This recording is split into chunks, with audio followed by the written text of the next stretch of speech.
Waalaikumsalam warahmatullahi Terima kasih moderator. Langsung saja di sini saya mau menjelaskan masalah filsafat ilmu dalam ontologi sains. Sebelum kita menginjak pada filsafat ilmu ontologi sains, perlu kita ketahui tentang ontologi terlebih dahulu. Di sini ontologi dituliskan merupakan salah satu kajian filsafat yang paling kuno dan berasal dari Yunani. Selagi membahas keberadaan sesuatu yang bersifat konkret.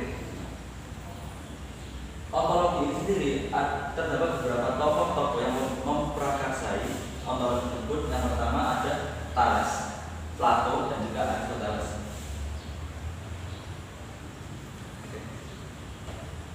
Next.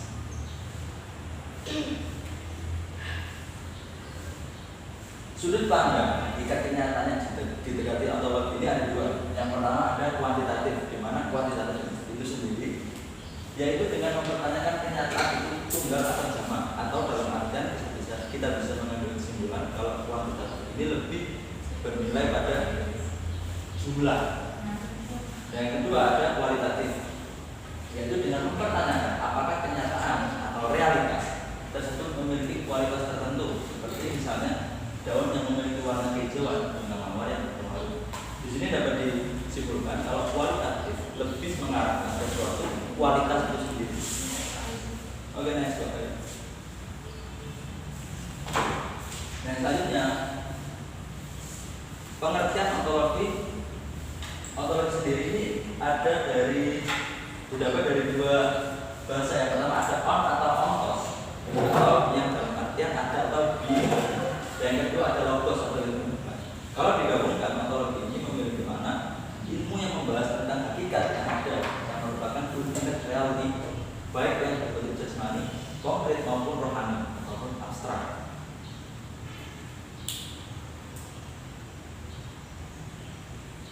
Aliran-aliran ontologi. Di sini ada beberapa aliran-aliran. Yang pertama ada monoisme, materialisme, idealisme, dualisme, nihilisme, agnostisisme hingga pluralisme. Monoisme sendiri berarti lebih ke arah mempercayai bahwa segala itu bersifat satu saja. Jadi orang yang mempercayai aliran monoisme beranggapan bahwa segala sesuatu yang ada itu hanya bersifat satu atau mono, dalam artian tidak jamak ataupun tidak lebih dari satu. Yang kedua, materialisme menganggap bahwa yang ada hanyalah materi dan bahwa segala sesuatu yang lainnya kita sebut jiwa atau roh tidaklah merupakan suatu kenyataan yang berdiri sendiri. Kebanyakan orang-orang materialis ini tidak begitu percaya dengan adanya suatu roh ataupun jiwa dalam diri manusia, lebih mengarah pada suatu benda ataupun kebendaan. Yang selanjutnya ada idealis atau idealisme. Aliran ini menganggap bahwa hakikat kenyataan yang beraneka warna itu berasal dari sumpah atau yang sejenis dengan itu. Idealisme ini lebih mengarah pada kebalikan dari materialis, di mana idealisme mempercayai bahwa semua berasal dari roh ataupun semua orang itu memiliki roh dalam dirinya masing-masing. Yang lainnya ada dualisme. Ini meyakini segala sumber asal segala sesuatu terdiri dari dua hakikat, yaitu materi dan jasmani. Menginjak dari yang pertama tadi ada monoisme yang artinya satu, jadi dualisme ini lebih mengarah pada dua, jadi ataupun bisa lebih dari satu. Di sini disampaikan adanya materi atau jasad dan juga jasmani ataupun spiritual, rohani. Dan selanjutnya ada nihilisme. Dalam pandangannya dunia terbuka untuk kebebasan dan kreativitas manusia, tidak lagi diarahkan pada satu dunia di belakang atau di atas dunia. Ini beranggapan bahwa segala manusia itu memiliki kebebasan mutlak. Dia berhak berkreativitas, apa yang ingin dia utarakan atau apa yang ingin dia ekspresikan pada kehidupannya.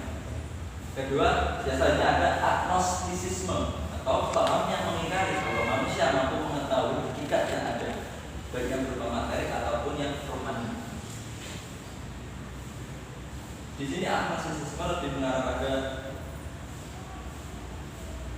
mereka tidak terlalu mempercayai atau mereka tidak terlalu beranggapan bahwa manusia mengetahui hakikat yang baik berupa materi dan rohani pada diri setiap makhluk hidup.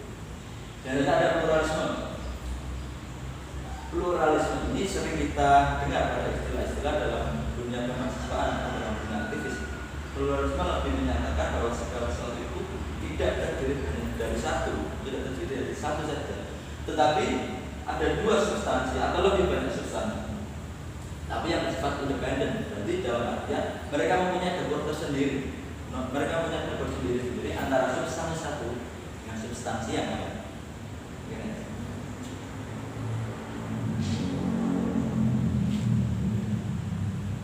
Beranjak ke sains. Jadi kita harus tahu dulu pengertian sains. Yang pertama, sains itu diambil dari kata scientia, dari bahasa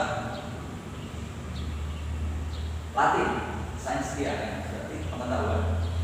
Nah, yang dimaksud sains sendiri itu pengetahuan yang diperoleh melalui pembelajaran dan pembuktian, atau pengetahuan yang melingkupi sebuah kebenaran dari hukum-hukum alam yang terjadi, misalnya didapatkan dan dibuktikan melalui metode ilmiah.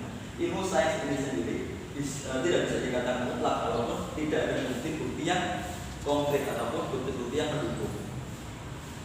Oke.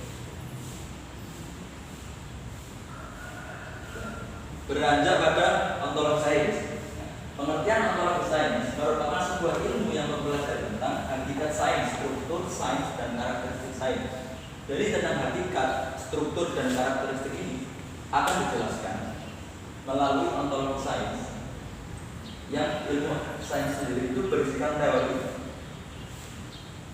teori-teori yang pada dasarnya merangkap hubungan sebab akibat. Jadi harus ada ada empirismenya. Saya tidak memberikan nilai baik buruk, halal haram, sopan tidak sopan, indah atau tidak indah. Saya hanya memberikan nilai salah atau benar. Jadi kembali pada apa yang saya sampaikan tadi. Berarti harus ada bukti yang konkret, harus ada bukti yang kuat sebelum itu bisa dikatakan sebagai hasil ilmu sains. Oke, nice. Oke. Untuk tingkat pengetahuan saya bisa dilakukan oleh pemateri selanjutnya. Terima kasih. Assalamualaikum warahmatullahi wabarakatuh. Waalaikumsalam. Di sini kita akan membahas hakikat pengetahuan sains. Pengetahuan sains ini objeknya ada dua, yaitu rasional dan empiris. Rasional itu masuk akal. Masalah rasional yang dimaksudkan di sini adalah menguji kebenaran hipotesis dengan akal. Apabila hipotesis tersebut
Mbak bisa ke sana atau sini? Kita kelompok struktur sains. Jadi struktur sains ini dibagi menjadi dua. Yang pertama ada sains kealaman dan sains sosial. Sains kealaman ini adalah ilmu sains yang mempelajari tentang keadaan suatu daerah. Kemudian ada sains sosial. Sains sosial ini ilmu sains yang mempelajari tentang segala sesuatu yang dibuat acuan untuk berinteraksi antar manusia dalam konteks masyarakat. Kemudian dalam ilmu sains kealaman ini ada 4 ilmu. Next, bisa. Yang pertama ada astronomi. Jadi astronomi ini adalah cabang ilmu yang mempelajari tentang benda langit. Kemudian ada kimia. Ilmu kimia ini adalah cabang ilmu fisika yang mempelajari struktur, sifat, komposisi suatu nyawa. Kemudian ada ilmu bumi. Ilmu bumi ini adalah istilah untuk kumpulan cabang-cabang ilmu yang mempelajari bumi. Kemudian ada ilmu hayat. Ilmu hayat ini adalah ilmu mengenai kehidupan manusia seperti biofisika.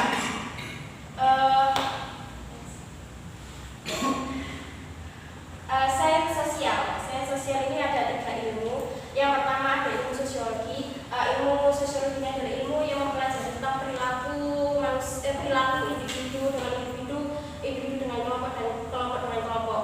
Kemudian ada ilmu antropologi.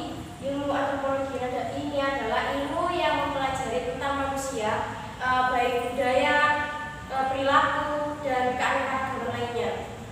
Kemudian ada ilmu humaniora. Ilmu humaniora ini adalah ilmu yang mempelajari tentang mengangkat manusia menjadi manusia yang manusiawi dan berbudaya. Cukup sekian dari